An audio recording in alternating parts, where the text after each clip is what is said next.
Sean todos bienvenidos a la Biblioteca del Murciélago, esta vez ocupando un formato mucho más casual. Vamos a empezar a hablar más en lo que serían blogs o videoblogs. Y este primer blog va orientado principalmente a mi primera experiencia como narrador en Vampiro la Mascarada. Para muchas personas, narrar es una acción muy entretenida. Muchos jugadores empiezan como narradores y después quieren jugar sus personajes. Yo personalmente disfruto un montón narrando. Creo que una de las actividades que más disfruto de los juegos de rol es precisamente la de dirigir partidas, ya sea como Dungeon Master, como maestro de ceremonias, como narrador, como director de juego, sea como sea que le llamen en sus respectivas, en este caso respectivos juegos o en sus respectivos tipos de juego de rol.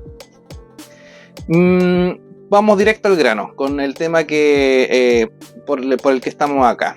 ¿Cómo fue mi primera partida de Vampiro la Mascarada? Voy a aclarar inmediatamente que yo no tuve la fortuna de conocer los juegos de rol como Vampiro inmediatamente entre los años 90 y principios de los 2000.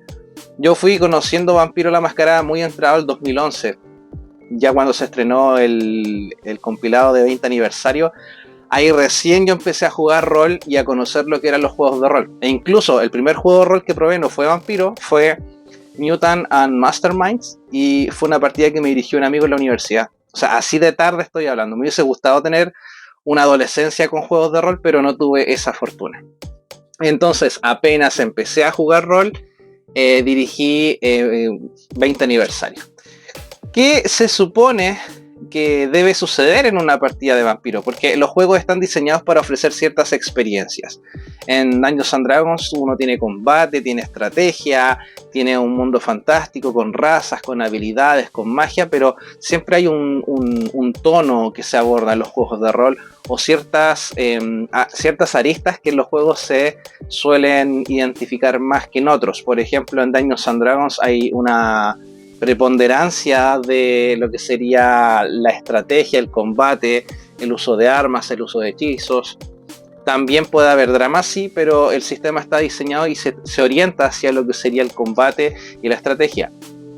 Por otro lado, Vampiro lo que busca es enmarcarnos en un mundo donde está lo gótico punk, donde ser un monstruo no implica pasarlo bien y disfrutar al máximo tus habilidades, sino que Vampiro lo que busca ofrecer es una experiencia de horror personal. ¿Y eso qué quiere decir? Que lo primero que debería preponderar en un juego como Vampiro la Mascarada es que tú te sientas como un monstruo. Y mi primer acercamiento a Vampiro no fue así. De hecho, mi primera partida la ambienté en Chillán, que es una ciudad que existe realmente acá en Chile, y en lo que sería actualmente la región del Ñuble. Y mi aproximación fue mucho más RPG tipo dungeoneo, mucho combate, mucho enfrentamiento físico y muy poco desarrollo de personajes. Se exploró muy poco lo que eran los personajes. Le di mucho énfasis al gore, a la violencia, a la supervivencia, y me arrepiento bastante. ¿Lo pasé muy bien en mi primera experiencia? Sí. ¿Cuáles fueron las temáticas que se abordaron en esa experiencia? Las de siempre. Vamos a ver lo que el príncipe les encarga al grupo que tienen que hacer. Ellos van obligados por deber, por responsabilidad, a cumplir con lo que les están, en este caso, encomendando, y evidentemente en el camino se van a encontrar muchas vicisitudes. Ahora, cuando digo muchas vicisitudes, digo bastantes, porque plagué la ciudad de peligros para los personajes, y eso le quitaba un poco de verosimilitud. No enfoqué bien, por ejemplo, el tema del ansia, el tema de la sed, el tema de lo que implica ser un ser, en este caso, humano, versus lo que implica ser un vampiro.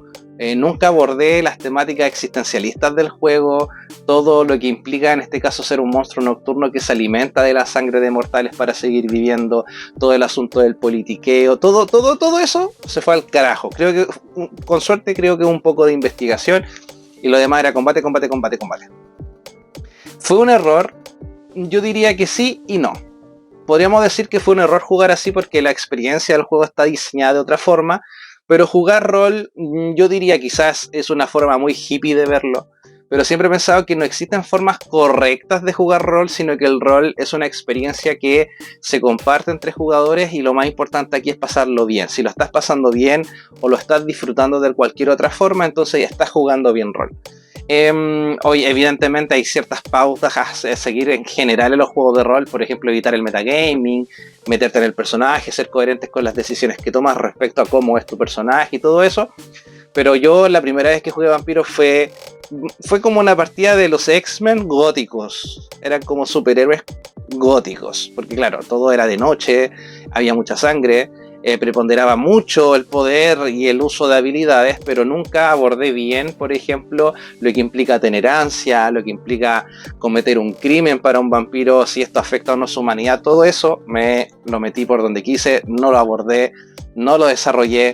¿Me arrepiento? Sí, pero fue una primera experiencia y las primeras experiencias siempre nos sirven para encauzar un poquito lo que sería, un poquito lo que serían las partidas de rol.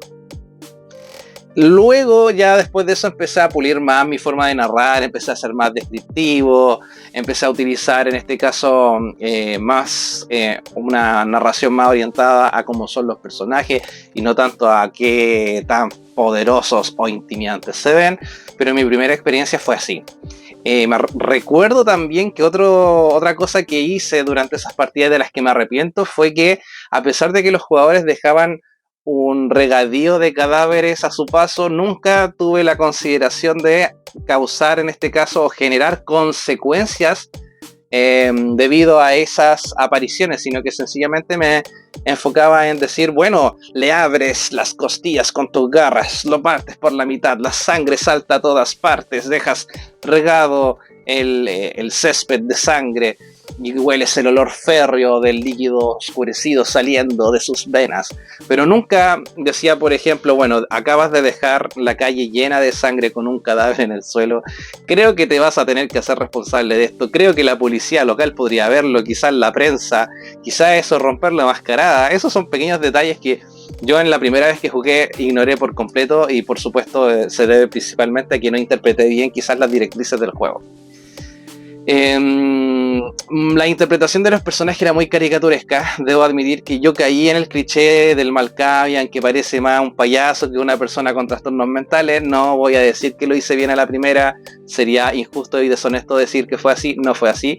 Evidentemente después tuve que estudiar los trastornos mentales, diferentes tipos de trastornos, para poder encauzar bien a un personaje como los Malkavian, en poder encarnar bien a un personaje que perteneciese a este clan y no caer en el típico soy el Joker, soy muy loco, impredecible, mira, ujujuy.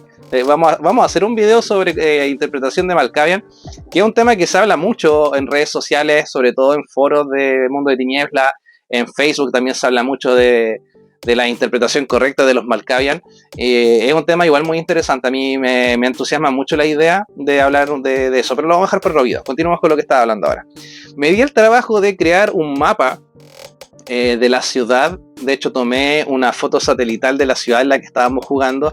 Me di el trabajo de hacerle iconos personalizados para indicar los peligros que habían en cada esquina, dónde se encontraba cada personaje, o cada PNJ, entonces así los jugadores podían ubicarse. ¿Era relevante? La verdad es que no era tan importante, porque la experiencia de Vampiro siempre ha sido más narrativa. Si los personajes saben que están en una ciudad, sobre todo si los jugadores saben que están en una ciudad que ya conocen, no es necesario crear un mapa tan detallado, pero bueno, yo pensé que era necesario y lo hice. Ahora, siempre que dirijo Vampiro, ahora estoy jugando Quinta Edición, le he estado dando mucho más a Quinta Edición que a otras ediciones. Y ahora que juego Vampiro, y no solamente Vampiro, ahora que juego otro tipo de juegos de Mundo de Tinieblas, procuro en este caso narrar la atmósfera de la ciudad y me preocupo menos de que haya un mapa muy preciso, perfecto en todo sentido, sino que ahora me evoco más a los detalles de las sensaciones, qué olores hay en la ciudad. Por ejemplo, se mezcla el olor a tabaco con el olor de la orina en un callejón que está oscurecido, cómo en la superficie está mojada porque llovió hace poco, hay grafitis en las paredes, escuchas vecinos pelear en lo alto de los bloques, cosas de esa índole ahora estoy utilizando para, en este caso, darle más vida a la ciudad, y ya no me estoy enfocando tanto en los mapas, porque también yo diría que otra cosa que hice en mi primera partida fue ser muy táctico. Me fijaba dónde estaba, por ejemplo, patrullando la policía, les decía dónde. Entonces los jugadores tomaban decisiones basadas en el mapa, pero al mismo tiempo se perdía un poquito de la experiencia que Vampiro suele brindar, que es esta experiencia narrativa. Se beneficia mucho de los sonidos, podríamos ocupar en este caso archivos MP3 con sonidos de ciudad o sonidos de una estación de tren, pero yo creo que Vampiro como juego, esto es una opinión mía, ya, siempre he pensado que Vampiro se beneficia más de la descripción que de la precisión de los mapas. Puedes usar mapas perfectamente, no hay ningún problema. Quizás quieres ser más preciso, quieres que tus jugadores se sitúen con más facilidad, que sepan a qué distancia están del lugar, si tardan en llegar o no. Pero no es necesario. Yo diría que eso fue otro error que cometí en mi partida, en la primera partida que dirigí, ser muy estricto con las ubicaciones geográficas. Puede que a muchos jugadores les guste eso, que se haga este trabajo de precisión. Yo honestamente no lo considero tan necesario para jugar Vampiro. ¿Qué más hice? Bueno, como estaba empezando a jugar, me costaba mucho gestionar, por ejemplo, los puntos de humanidad, los puntos de sangre, cuándo los personajes tenían hambre, cuándo no. Todo eso lo aprendí con el tiempo. Ya una vez que empecé a jugar de forma más recurrente y con otros grupos, y volviendo a este grupo, me di cuenta de todas las, no sé si decir fallas como dije antes, pero sí de todas las cosas que faltaron en la experiencia, en este caso de narrar Vampiro por primera vez. Caí en las caricaturas, caí en los estereotipos, los personajes no eran tan profundos como me hubiese gustado que fueran. Yo diría que todas esas cosas jugaron un poco en contra de lo que era mi primera experiencia como narrador. Evidentemente, de cada experiencia se aprende. Hasta la fecha sigo con algunas cosas que se me quedan pegadas de esa época, todavía cometo algunos errores, quizás todavía caigo en algunos estereotipos, pero el tiempo me ha ayudado. Yo me dedico, mi profesión es profesor, yo soy profesor de lengua y literatura, por lo tanto usar bien las palabras, ser coherentes con la narrativa, crear un personaje ya debería formar parte de mi ADN, solamente que esa vez fui más iluso y me relajé más. Yo diría que quizá otra cosa que hice fue subestimar al juego, subestimar su complejidad y su profundidad. Y una vez que ya aprendí a abrazar estos conceptos y aprendí a utilizarlos bien, las partidas se me dieron mucho mejor.